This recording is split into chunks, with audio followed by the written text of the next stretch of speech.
Swagan! Walay lain ang ipagka ni Habibi!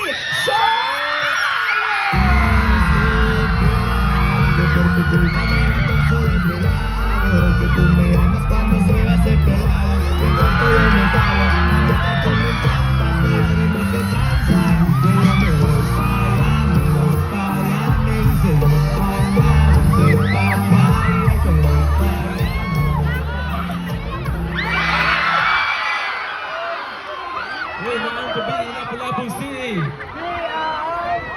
Uy, maraming salamat for having me.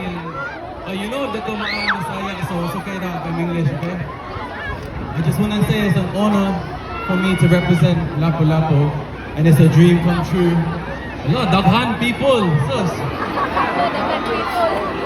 Nya mga hirang may pasaylo mga igala kay dili man gud mi pwede magdugay kay napa mi rehearsal after ani mag-practice pa mi para ugma. So ako buhaton na lang diri mga igala ginauhag ta mo karong April 27 nga mutan-aw og sukutan mi. Salamat kay sa inyong tanan. Daghan salamat si everybody on the 27th. Salamat.